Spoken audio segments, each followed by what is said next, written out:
teman-teman, Assalamualaikum warahmatullahi wabarakatuh. Pada kesempatan kali ini kembali lagi di channel saya Gusti Desmianti. Pada kesempatan kali ini kita akan membahas materi mengenai perangkat pembelajaran matematika.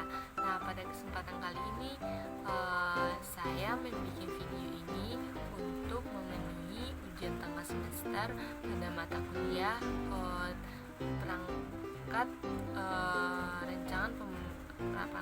perancangan pembelajaran. Nah, pada kesempatan kali ini teman-teman nanti bisa melihat apa saja nanti perangkat yang dibahas. Saya akan membahas 5 mata perangkat, yaitu adanya kalender akademik, minggu efektif, dan lain sebagainya. Selamat menyaksikan video ini. Oke teman-teman, pada pembahasan kali ini kita akan membahas mengenai perangkat pembelajaran. Nah, sebelum kita masuk pada perangkat pembelajaran, tahu nggak apa sih perangkat pembelajaran itu? Nah, perangkat pembelajaran akan kita bahas pada video kali ini. Perangkat pembelajaran merupakan kumpulan instrumen atau alat yang digunakan baik yang terdiri dari media, bahan, panduan, dan fasilitas yang bisa dimanfaatkan untuk aktivitas pembelajaran pada siswa di ruang kelas. Nah, pada perangkat pembelajaran ini mempunyai misi agar segala aktivitas guru dalam pembelajaran tersebut bisa lebih efisien, efektif, serta sukses mencapai tujuan-tujuannya. Nah, pada perangkat pembelajaran ini kita akan membahas beberapa jenis-jenisnya. Jenis-jenis perangkat pembelajaran. Nanti kita akan membahas yang pertama, kalender akademik atau lebih disingkat dengan KALDIK. Yang kedua, kita akan membahas tentang rincian minggu efektif. Yang ketiga, kita akan membahas mengenai program tahunan atau disingkat dengan PROTA. Dan yang keempat, kita akan membahas mengenai program semester atau PROMES. Dan yang kelima, kita membahas tentang ketentuan kriteria minimum atau KKM. Nah, kita masuk yang pertama mengenai kalender akademik atau KALDIK. Nah, kalender akademik ini merupakan istilah umum dalam dunia pendidikan yang nantinya merujuk kepada jadwal kegiatan tahunan suatu lembaga pendidikan. Nah, membuat semua hal yang terkait dalam proses belajar mengajar, penerimaan peserta didik, serta kelulusan merupakan hal yang terkait dalam kalender akademik ini. Nah, kalender akademik merupakan pengaturan waktu untuk kegiatan belajar peserta didik dalam suatu tahun pelajaran. Nah, hari libur ditentukan berdasarkan keputusan Menteri Pendidikan, Kebudayaan, dan Menteri Agama. Nah, pada kalender akademik ini yang ditentukan nantinya ada agenda-agenda atau kegiatan yang dilakukan oleh sekolah tersebut. Nah, pada kalender akademik, kita langsung saja lihat format kalender akademiknya. Beginilah bentuk kalender pendidikan, contohnya tahun 2019-2020.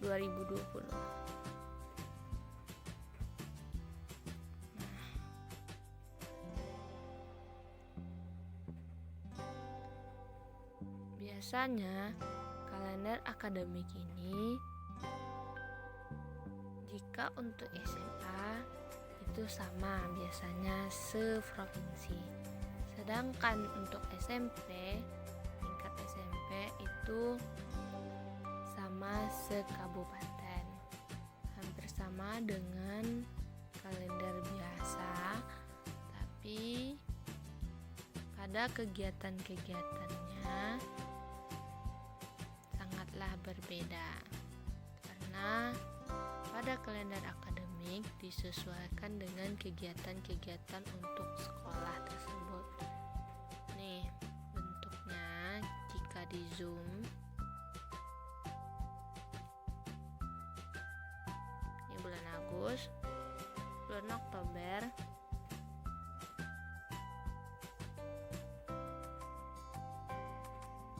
November hingga Desember. Kita next ke bulan Januari pun sama. Februari, Maret, April, Mei, Juni, Juli. Nah, keterangan di sini itu disamakan dengan bagaimana nanti kita membaca kalender akademik itu. Nah, juga disediakan tanggalnya, kegiatan apa yang dilakukan. Ini untuk semester 1 sampai bulan Desember. Ini untuk semester 2 hingga bulan Juli 2020. Ini perakiraan jadwal ujiannya. Nah, di sini kita bisa membaca atau cara membaca kalender akademik yaitu dengan memperhatikan warna di setiap tabel ini, baik itu di bulan Juli, Agustus, September, Oktober, November, Desember, Januari, Februari, Maret, April, Mei, maupun Juni dan Juli. Nah, misalnya saja kita ambil warna hijau di sini pada bulan Juli. Warna hijau di bulan Juli terdapat 3. Ini terdapat 3 warna. Terdapat 3 tanggal, baik itu tanggal 15, 16, 17. Maka kegiatan yang dilakukan oleh sekolah yaitu hari pertama masuk sekolah pada tanggal 15 Juli. Pada tanggal 15 sampai 17 itu pengenalan lingkungan. Kita bisa melihat pada keterangan. Begitu juga dengan warna yang lain. Kita ambil saja warna biru. Biru pada bulan Desember itu terdapat biru pekat.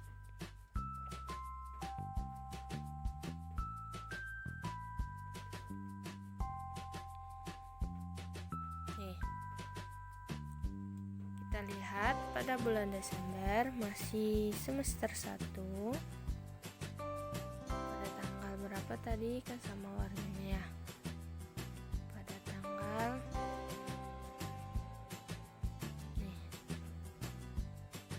2 sampai 14 Desember itu perakiraan penilaian akhir semester 1. Itu juga dengan warna lainnya. Kita hanya mencocokkan antara warna-warna yang disediakan. Jika warnanya ini kosong, seperti contoh kita ambil bulan Januari, ininya kosong, tidak ada tanggal 1, 2, 3, 10, 23. Yang kosong ini merupakan hari efektif belajar. Nah, ini hari efektif belajar.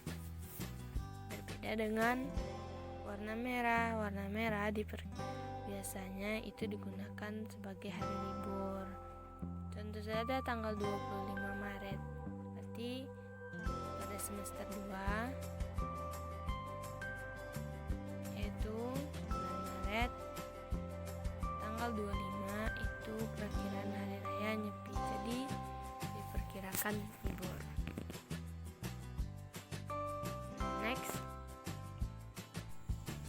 Nah, rincian minggu efektif ini meliputi jumlah minggu dalam kegiatan pembelajaran tiap semester sesuai dengan ketentuan kalender pendidikan. Nah, format rincian minggu efektif kita bisa lihat pada semester 1 dan semester 2 itu tidak beda jauh. Kita lihat. Kita bisa lihat atau mempedomani kalender akademik. Cara membaca perhitungan minggu atau jam efektif itu yang pertama, di sini ada bulan, jumlah minggu yang tidak efektif, jumlah minggu efektif, dan keterangan. Misal di bulan Juli terdapat 5 minggu dan minggu tidak efektifnya terdapat 3 minggu dan jumlah minggu efektifnya terdapat 2 minggu. Keterangan yang 3 minggu tidak efektif tadi terdapat libur tahun pelajaran dan MOPDB atau masa pengenalan sekolah. Begitu juga pada bulan Agustus terdapat jumlah minggunya 4, jumlah minggu tidak efektifnya tidak ada atau 0, jumlah minggu efektifnya 4, maka keterangannya adalah strip. Dengan yang ketiga, pada bulan September jumlah minggu efektifnya 4, jumlah minggu tidak efektifnya 1, jumlah minggu efektifnya 3, keterangan minggu tidak efektif karena UTS. Dan begitu sampai bulan Desember, jumlah minggunya 5, jumlah minggu tidak efektifnya 3, jumlah minggu efektifnya 2 karena libur semester ganjil. Nah, jumlah dari minggu pada kalender akademik itu ada 26, jumlah minggu tidak efektifnya terdapat 7, dan jumlah minggu efektif terdapat 19. Dari banyaknya jam pelajaran efektif pada mata pelajaran matematika, terdapat 5 jam pelajaran. Jadi, jumlah jam minggu efektif 19 minggu dikali 5 jam mata pelajaran.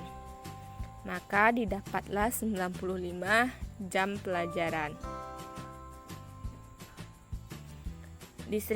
Distribusi alokasi waktunya terdapat komponen KI, kompetensi inti, KD, kompetensi dasar, materi pokok, dan jumlah waktu yang akan dibutuhkan.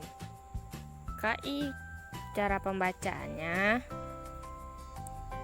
Contoh nomor 1, KI-nya 1, 2, 3, 4 dan KD-nya 3.1, 3.2, 3.3 dan KD selanjutnya pada 4.1, 4.2 dan 4.3 dengan materi bilangan.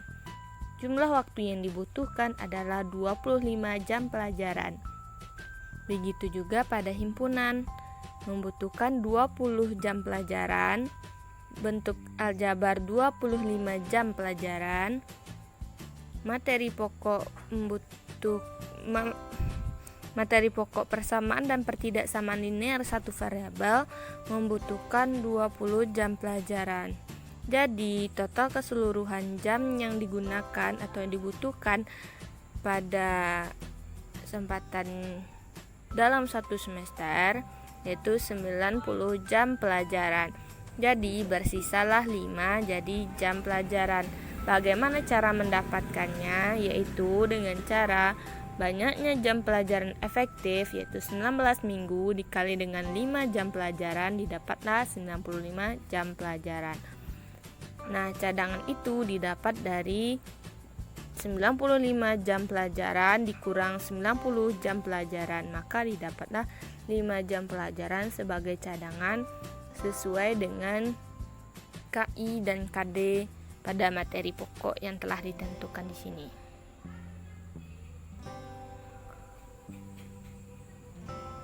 Nah, begitu juga pada semester genap.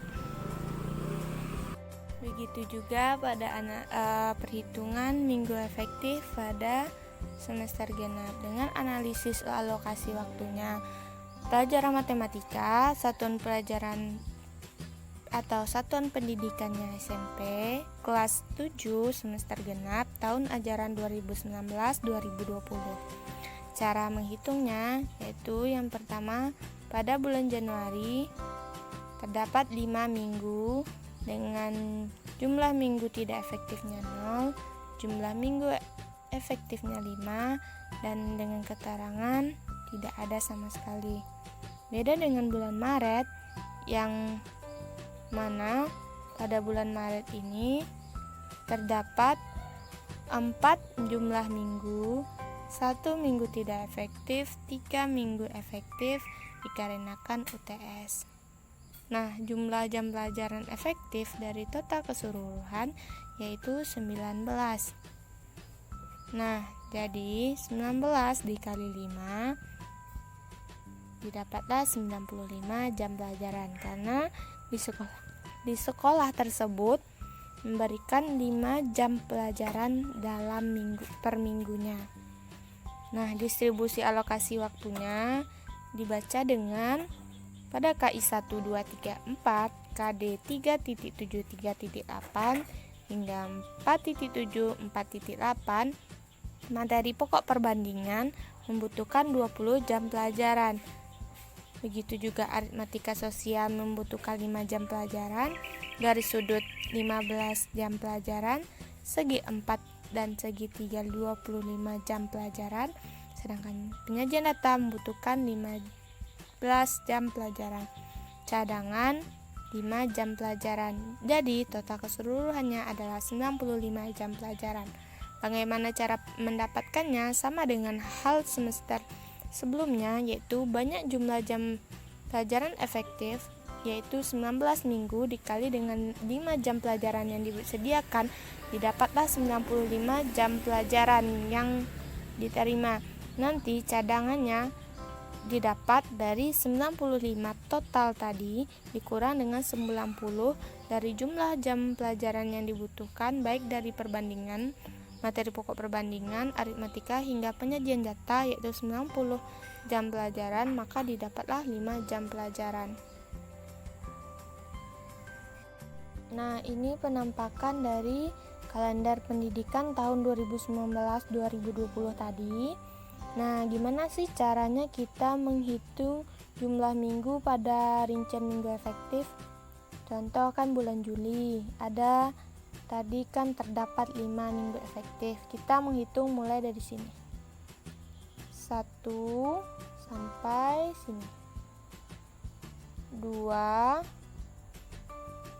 3 4 5.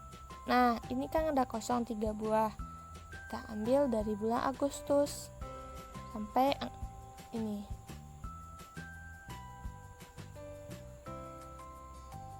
Sampai sini. Kita ambil untuk bulan Juli. Jadi total minggunya ada 5. Minggu tidak efektifnya ada 3 minggu, yaitu nih.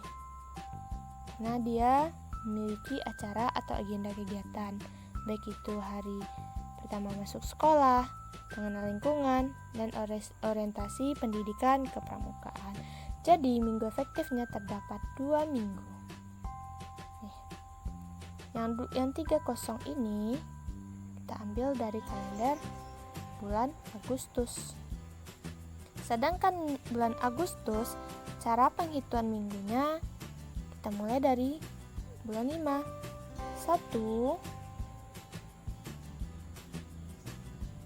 1 minggu, 2 minggu, 3 minggu, dan 4 minggu. Jadi jumlah minggu pada bulan Agustus terdapat 4 minggu. Dan bagaimana cara menghitung bulan September? Karena bulan Agustus kita tidak memakai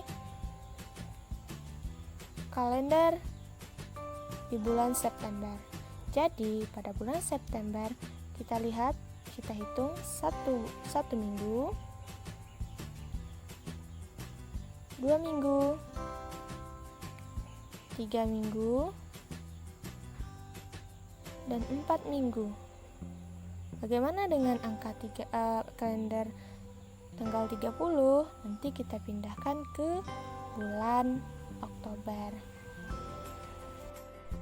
Next, kita lanjut pada program tahunan atau PROTA. PROTA adalah rencana penetapan alokasi waktu 1 tahun untuk mencapai tujuan pembelajaran, yakninya KI, kompetensi inti, dan KD, kompetensi dasar yang ditetapkan. Nah, pada PROTA menjadi pedoman bagi pengembangan program-program berikutnya seperti program semester, promes, rincian mingguan, rencana harian, silabus, juga sistem penilaian pembelajaran. Nah, komponen program tahunan ini atau PROTA meliputi identifikasi satuan pendidikan, baik mata pelajaran, tahunan pelajaran, dan lain sebagainya. Nah, pada kompetensi inti, KD, alokasi waktu, dan keterangan, itulah komponen dari PROTA. Kita lihat pada format program tahunan.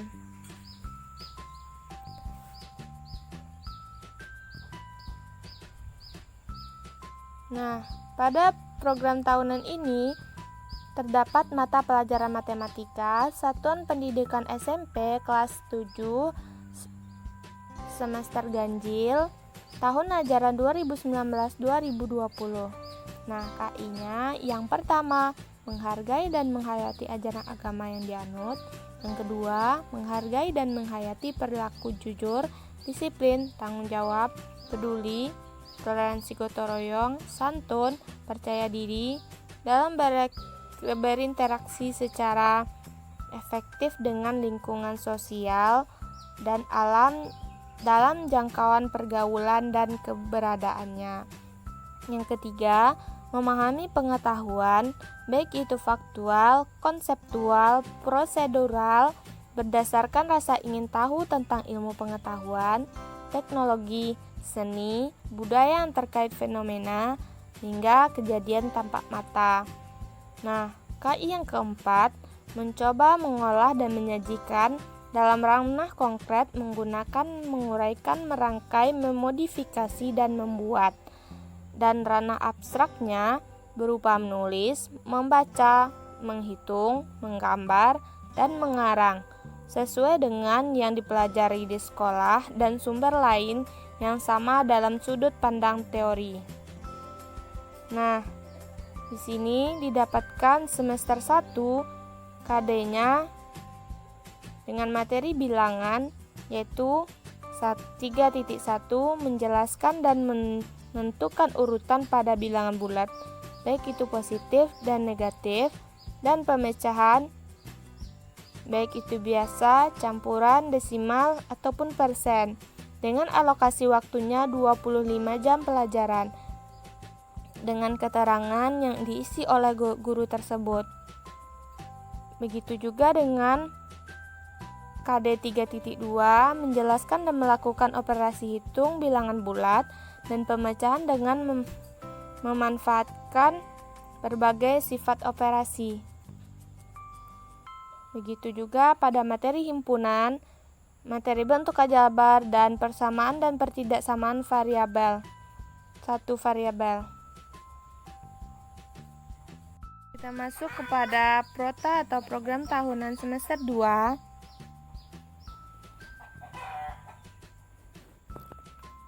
Mata pelajaran matematika satuan pendidikan SMP kelas 7 semester genap, tahun ajaran 2019-2020, dengan KI yang pertama, menghargai dan menghayati ajaran agama yang dianut, hingga KI 1, KI 2, KI 3, KI 4. Cara membacanya hampir sama dengan PROTA pada semester atau semester ganjil atau semester 1.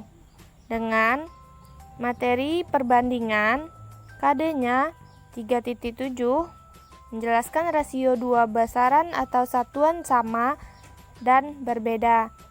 K3.8 membedakan perbandingan senilai dan berbalik dengan menggunakan tabel, grafik, dan dari sebuah persamaan.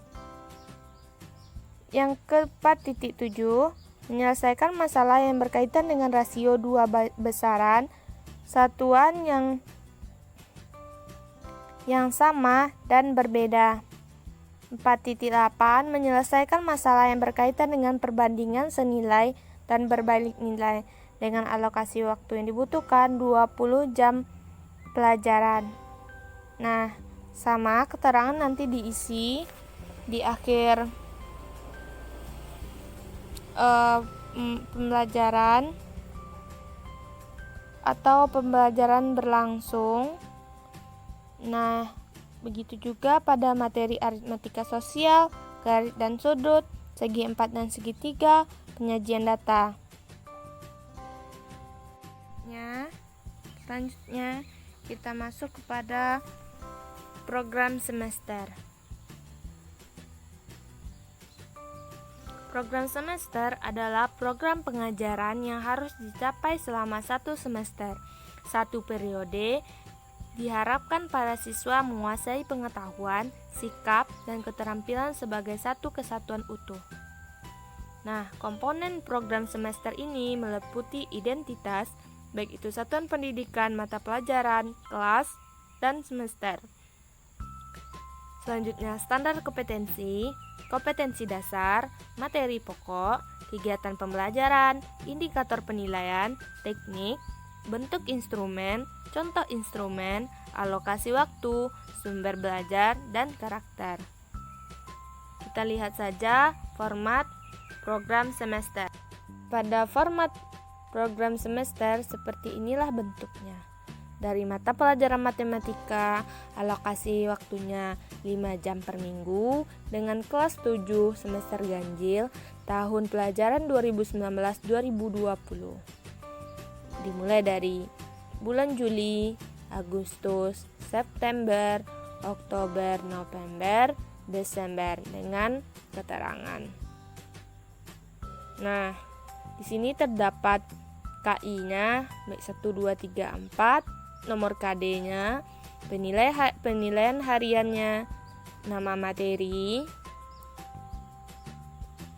penilaian tengah semesternya, hingga penilaian akhir semesternya. Nah, di sini juga dimasukkan cadangan dari alokasi waktu yang 5 jam tadi dari rincian minggu efektif dengan jumlah alokasi waktunya tadi 95 jam pelajaran. Nah, hampir sama dengan semester 2. Nah, pada semester 2 juga seperti itu. Program semester dengan mata pelajaran matematika, alokasi waktunya 5 jam per minggu, kelas 7 semester genap, tahun ajaran 2019-2020. Nah, di sini terdapat bagaimana cara kita memberikan penilaian harian, penilaian tengah semester, dan penilaian akhir semester. Dengan materi yang telah ditetapkan tadi, perbandingan, aritmatika sosial, garis dan sudut, segi 4 dan segi 3, hingga penyajian data.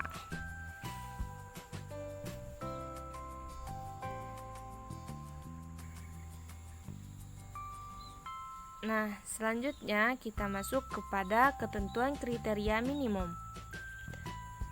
Ketentuan kriteria minimum atau KKM merupakan kriteria batas nilai paling rendah yang diberikan kepada peserta didik untuk mencapai ketuntasan KKM atau kriteria ketuntasan minimal.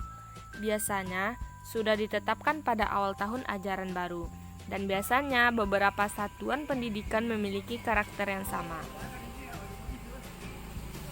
Nah, pada KKM ini dirumuskan setidaknya dengan memperhatikan 3 aspek, yakni pertama, karakter peserta didik, intake. Yang kedua, karakter mata pelajaran, kompleksitas materi atau kompetensi. Yang ketiga, kondisi satuan pendidikan, daya dukung pada proses pencapaian kompetensi. Langsung saja kita lihat ke dalam. Nah, pada format penentuan kriteria ketuntasan mata pelajaran matematika kelas 7 SMPN, ini hampir sama pada sekolah SMP, mata pelajaran matematika kelas 7 semester ganjil maupun genap. Tapi ini untuk ganjil saja. Tahun ajaran 2019-2010 dengan KI. Yang pertama, menghargai dan menghayati ajaran agama yang dianutnya. Yang kedua, menghargai dan menghayati perilaku jujur hingga ke KI 4. Nah, di sini terdapat nomor, kompetensi dasar, indikator, materi pokok, kriteria ketuntasan minimal atau KKM, kriteria penetapan, intake, daya dukung, kompleksitas, dan nilai KKM.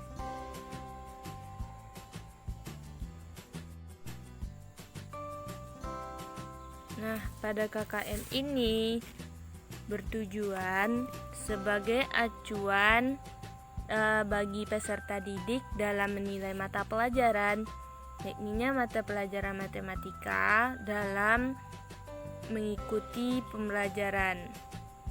Nah, fungsi selanjutnya sebagai acuan juga bagi peserta didik dalam menyiapkan diri mengikuti penilaian mata pelajaran. Bukan peserta didik saja, namun guru pun sama. Nah, yang ketiga sebagai bagian komponen evaluasi program pembelajaran dari sekolah. Nah, di sini terdapat juga kompleksitasnya. Kalau misalnya 1 yaitu tinggi, kalau daya dukung tingginya itu 3, intake itu tingginya 3 juga. Sedangkan tingkatan yang sedang itu 2, baik itu kompleksitas daya dukung dan intake. Sedangkan rendah, kompleksitasnya diberi angka 3, daya dukungnya 1, dan intake 1.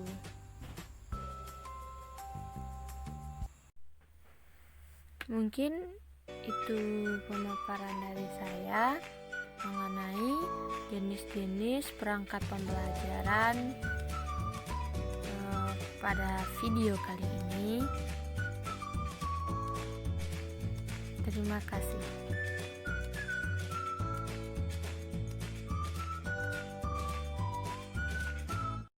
Nah, gimana teman-teman? Jika video ini bermanfaat, silahkan di like, di komen, dan share ya teman-teman. Semoga video ini membantu dalam perangkat pembelajaran teman-teman sekarang, dan jangan lupa nantikan video-video selanjutnya. Semoga bermanfaat. Wassalamualaikum